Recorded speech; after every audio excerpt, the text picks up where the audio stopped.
لبيك اللهم لبيك لبيك لا شريك لك لبيك إن الحمد والنعمة لك والملك لا شريك لك. Peace TV presents. Good evening সবাইকে। আমার নাম কেলভিন এবং আমি একজন প্রহরী। আজ আমি এখানে এসেছি কারণ আমার 6টি সন্দেহ রয়েছে, যেগুলো আমি বিশ্বাস করি যদি আমি এগুলোর সঠিক জবাব পাই আমি প্রস্তুত আছি ধর্মান্তরিত হতে এবং ইসলাম কবুল করতে।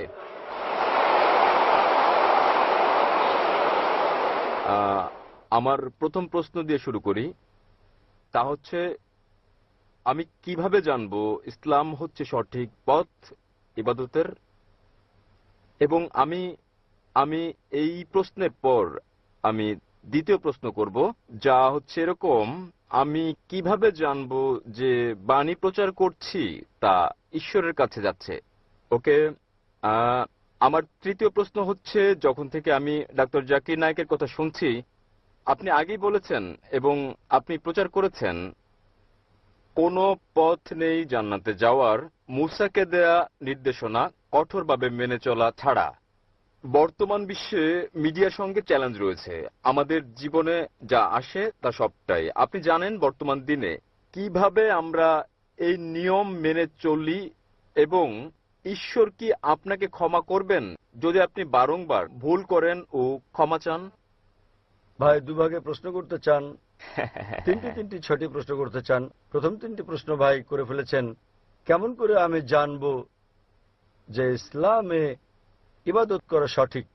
এটা বোঝা যেতে পারে ইসলামে কিভাবে আমরা ইবাদত করি সেটা কি ঠিক, অথবা এটা বোঝাতে পারেন যে ইসলাম কি সঠিক ধর্ম। আপনি কি বোঝাতে চান? আপনি জানতে চান কোনটা ইসলাম ইবাদতের ধারণা সম্পর্কে, সেটা কি ঠিক নাকি? ইসলাম কি ইবাদতের জন্য সঠিক ধর্ম? ভাই প্রথমে যে প্রশ্ন করেছেন তিনি জানতে চান কিভাবে তিনি জানবেন যে ইসলাম সঠিক ধর্ম আমাদের অনুসরণের জন্য, এবং দ্বিতীয় অংশ একই রকম, আমরা কিভাবে জানবো যে ইসলাম একমাত্র সত্যি। Yes sir. এবং তৃতীয়টি হচ্ছে, তিনি বলেছেন, আমার একটা লেকচারে বলা হয়েছে, যীশু খ্রিস্ট তারপর শান্তি বর্ষিত হোক বলেছেন, যদি আপনি জান্নাতে যেতে চান আপনাকে সব নির্দেশনা মানতে হবে এবং তাওরাতে উল্লেখিত সকল নিয়মের অনুসরণ করতে হবে। কিভাবে এই যুগে আমরা তাওরাতের সব নিয়ম মেনে চলি? আমি চেষ্টা করব প্রথম দুটো প্রশ্নের জবাব একসঙ্গে দিতে। কি করে আপনি জানবেন যে ইসলাম সঠিক ধর্ম ইবাদতের জন্য, এবং কি করে আপনি জানবেন যে ইসলাম একমাত্র সত্যি? ইসলাম এসেছে আরবি শব্দ সালাম থেকে, যার মানে শান্তি। এটা আরো এসেছে আরবি শব্দ সিলম থেকে, যার মানে আল্লাহর কাছে নিজের ইচ্ছাকে সমর্পণ করা। ইসলাম মানে সর্বশক্তিমান ঈশ্বরের কাছে নিজের ইচ্ছাকে সমর্পণ করে শান্তি অর্জন করা। এবং কোন গ্রন্থের দাবি যে সেটা ঈশ্বরের বাণী, যে কোনো ধর্মকে প্রমাণ দিতে যে এটা সর্বশক্তিমান ঈশ্বরের কাছ থেকে এসেছে, এই ওহী, এই গ্রন্থ, এই ধর্মকে সময়ের পরীক্ষায় উত্তীর্ণ হতে হবে। অতীতে সেটা ছিল অলৌকিকতার যুগ এবং মহিমান্বিতকরণ হচ্ছে অলৌকিকের অলৌকিক। পরে আসলো সাহিত্য এবং কাব্যের যুগ। মুসলিম ও অমুসলিম আরব পণ্ডিতেরা একই সুরে তারা দাবি করলেন যে মহিমান্বিত কোরআন ছিল পৃথিবীর বুকে সবচেয়ে ভালো আরবি সাহিত্য। তবে বর্তমানে যদি কোনো ধর্মগ্রন্থ কাব্যিক ঢঙে বলে যে পৃথিবী সমতল, আধুনিক দুনিয়াকে তা গ্রহণ করবে? খুবই স্বাভাবিক না, কারণ বর্তমান হচ্ছে বিজ্ঞান ও প্রযুক্তির যুগ। তাহলে যদি আপনি এই পরীক্ষাটা করেন বিজ্ঞান ও প্রযুক্তির, বর্তমান সময়ে ধর্মগ্রন্থসমূহের যেগুলো আমাদের কাছে আছে, বিশ্বের বিভিন্ন ধর্মের সকল ধর্মগ্রন্থ পরীক্ষায় ফেল করেছে কোরআন ছাড়া। আর আমি একটা লেকচার দিয়েছি কোরআন ও আধুনিক বিজ্ঞান সাংঘর্ষিক নাকি সামঞ্জস্যপূর্ণ বিষয়ের উপর। আমার সময় এখানে হবে না প্রশ্নোত্তর পর্বে সম্পূর্ণ লেকচার দেওয়ার, তবে আমি উল্লেখ করতে চাই অ্যালবার্ট আইনস্টাইন বলেছেন, প্রখ্যাত বিজ্ঞানী ও নোবেল পুরস্কার বিজয়ী, যে ধর্ম ছাড়া বিজ্ঞান পঙ্গু এবং ধর্ম বিজ্ঞান ছাড়া অন্ধ। আমি আপনাদের মনে করিয়ে দিচ্ছি, মহিমান্বিত কোরআন কোনো বিজ্ঞানের গ্রন্থ নয়, SCIENCE, বরং এটা একটা নিদর্শনের গ্রন্থ, SIGNS, এবং এতে 6000-এর বেশি নিদর্শন রয়েছে। মহিমান্বিত কোরআনে 6000-এর বেশি আয়াত আছে, যার মধ্যে 1000-এর বেশি আয়াত বিজ্ঞান নিয়ে বলেছে। যদি আপনি তুলনা করেন বৈজ্ঞানিক সত্যগুলো যা আমরা জানতে পেরেছি, আমরা দেখতে পাই যে বিজ্ঞান যা সম্প্রতি আবিষ্কার করেছে, হতে পারে 50 বছর আগে, 100 বছর আগে, 200 বছর আগে, 400 বছর আগে, মহিমান্বিত কোরআন তা উল্লেখ করেছে 1400 বছর আগে। কোরআনে বিশ্ব সৃষ্টি সম্পর্কে বলা হয়েছে সূরা আম্বিয়া অধ্যায় নম্বর 21 আয়াত নম্বর 30-এ, যা বিগ ব্যাং সম্পর্কে বিজ্ঞানীরা জেনেছেন কিছুদিন আগে, তারা 50 বছর আগে আবিষ্কার করেছেন, তা কোরআনে উল্লেখ করা হয়েছে 1400 বছর আগে। আমরা জেনেছি যে পৃথিবী বর্তুলাকার, যখন 1577 সালে স্যার ফ্রান্সিস ড্রেক জাহাজে করে পৃথিবী ভ্রমণ করেন। পবিত্র কোরআন বলছে সূরা নাজিয়াত অধ্যায় নম্বর 79 আয়াত নম্বর 30-এ, আমি পৃথিবীকে ডিম্বাকৃতি বানিয়েছি। উট পাখির ডিমের কথা বলা হয়েছে এবং আমরা জানি উট পাখির ডিম ডিম্বাকৃতি হয়। আমরা আগে ভাবতাম যে চাঁদের আলো তার নিজস্ব আলো। সম্প্রতি জানতে পেরেছি 100 বছর আগে, 200 বছর আগে, 300 বছর আগে যে চাঁদের আলো প্রতিফলিত আলো তার নিজস্ব আলো নয়। এ কথা কোরআনে উল্লেখ করা হয়েছে 1400 বছর আগে সূরা ফুরকান অধ্যায় নম্বর 25 আয়াত নম্বর 61-তে। তাহলে কে সব তথ্য কোরআনে উল্লেখ করতে পারেন যা আমরা সম্প্রতি জানতে পেরেছি? আগে যখন আমি পড়তাম স্কুলে, আমি শিখেছিলাম যে সূর্য ঘুরে কিন্তু আবর্তিত হয় না এর নিজ অক্ষে। কোরআনে উল্লেখ আছে সূরা আম্বিয়া অধ্যায় 21 আয়াত নম্বর 33, সূর্য ঘোরার পাশাপাশি নিজ অক্ষে আবর্তনও করে। আজ বিজ্ঞান জানতে পেরেছে যে সূর্য ঘোরে, এছাড়াও নিজ অক্ষে আবর্তন করে, যা কোরআনে উল্লেখ করা হয়েছে 1400 বছর আগে। এভাবে কোরআনে বলা হয়েছে উদ্ভিদ সম্পর্কে, জীব সম্পর্কে, প্রাণী সম্পর্কে, ভ্রূণবিদ্যা সম্পর্কে, জিন সম্পর্কে। এসব আমরা সম্প্রতি জেনেছি বিজ্ঞানে 50 বছর আগে, 100 বছর আগে, 300 বছর আগে, 500 বছর আগে। তাই যদি আপনি আজ বিজ্ঞানের এই পরীক্ষা চালান সকল ধর্মগ্রন্থের উপর, কেবল যে ধর্মগ্রন্থটি এতে উত্তীর্ণ হবে সেটি হচ্ছে পবিত্র কোরআন।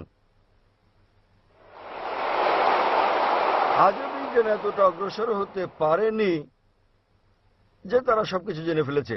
তাই আমি লোকজনকে বলি, যদি আপনারা কোরআনকে বিশ্লেষণ করেন, আমরা জানতে পারি প্রায় 80% যা কোরআনে বিজ্ঞান সম্পর্কে বলা হয়েছে, আজ বিজ্ঞান নিশ্চিত করেছে যে এটা পুরোপুরি সঠিক। হতে পারে 20%-এর মতো অস্পষ্ট, না সঠিক না ভুল। তাই আমার যুক্তি বলছে যখন 80% পুরোপুরি সঠিক, বাকি 20%ও ইনশাল্লাহ সঠিক হবে। তাই এটা একটা যৌক্তিক বিশ্বাস। কোরআনে এরকম একটি আয়াত নেই যেটা বৈজ্ঞানিক গবেষণায় ভুল প্রমাণিত হয়েছে।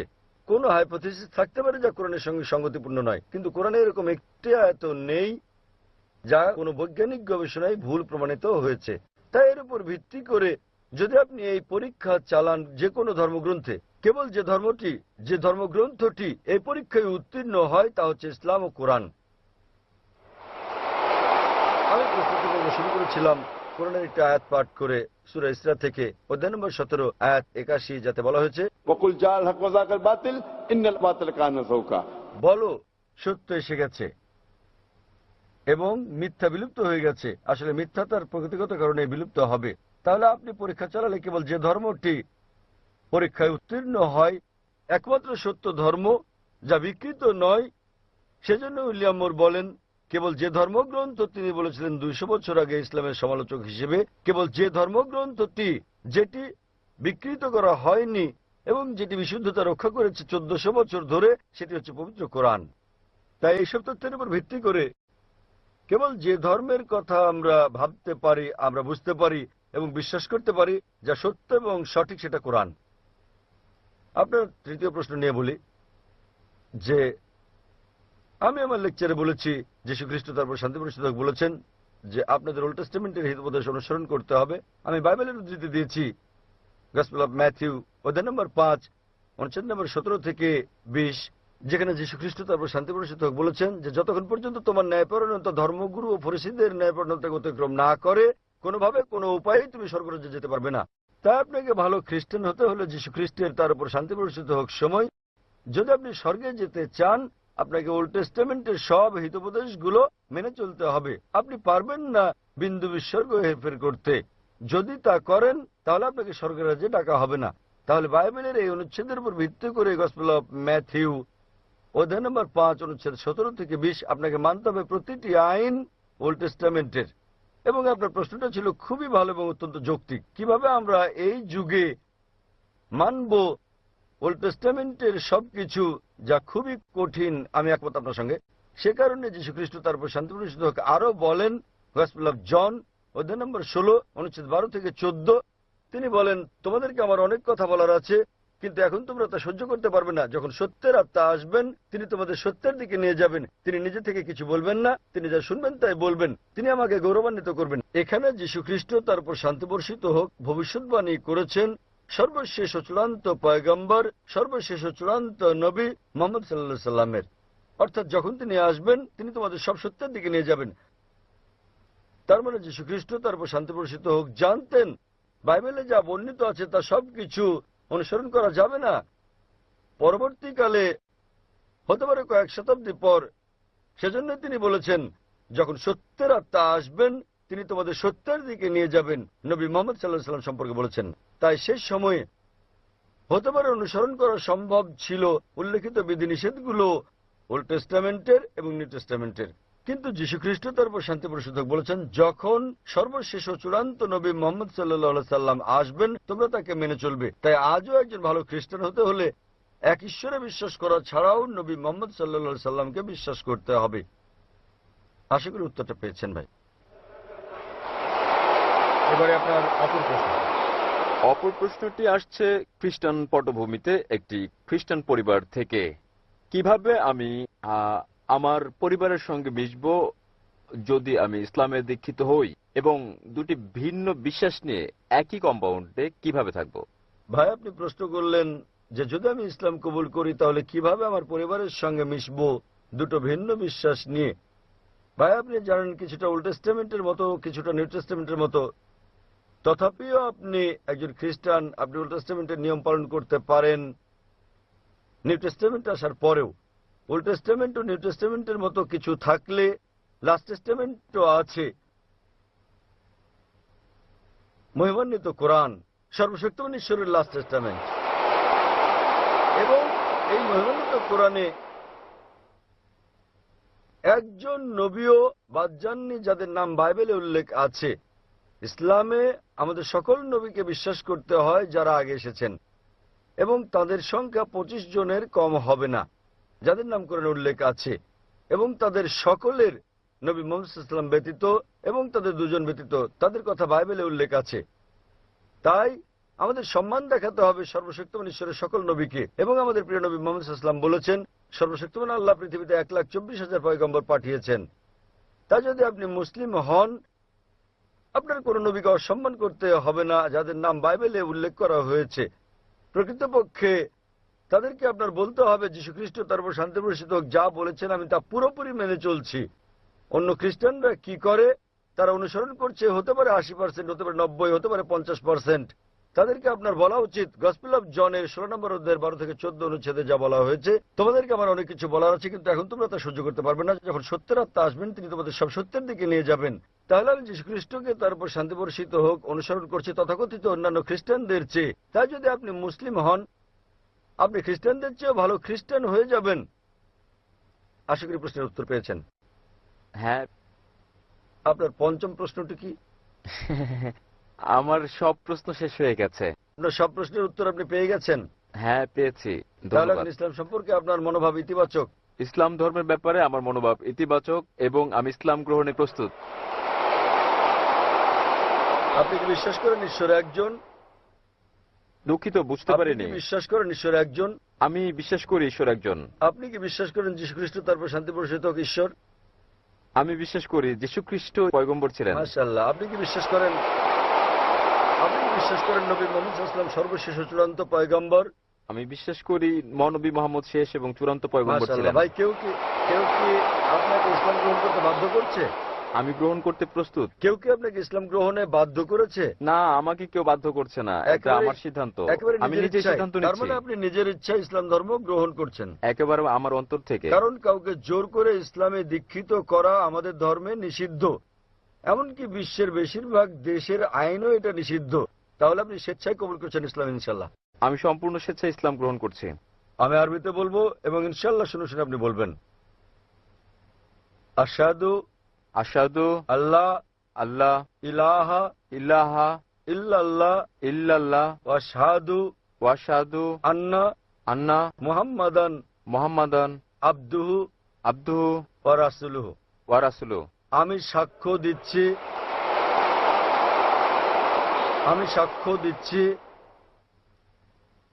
আমি সাক্ষ্য দিচ্ছি আমি সাক্ষ্য দিচ্ছি যে যে কোনো ইলাহ নেই কোনো ইলাহ নেই আল্লাহ ছাড়া আল্লাহ ছাড়া এবং এবং মুহাম্মদ মুহাম্মদ হচ্ছেন পয়গম্বর পয়গম্বর এবং আল্লাহর বান্দা। এবং আল্লাহর বান্দা। মাশাআল্লাহ, আপনি মুসলিম হয়ে গেছেন। ধন্যবাদ। এবং আমি আল্লাহ সুবহানাহু ওয়া তাআলার কাছে প্রার্থনা করি তিনি যেন আপনাকে পথ দেখান এবং তিনি আপনাকে সাহায্য করেন আপনার পরিবারকে শান্তির ধর্মে দীক্ষিত হতে। এবং আমি আল্লাহ সুবহানাহু ওয়া তাআলার কাছে প্রার্থনা করি তিনি যেন আপনাকে উত্তম পুরস্কার দেন এই দুনিয়ায় এবং একই রকম পরকালে।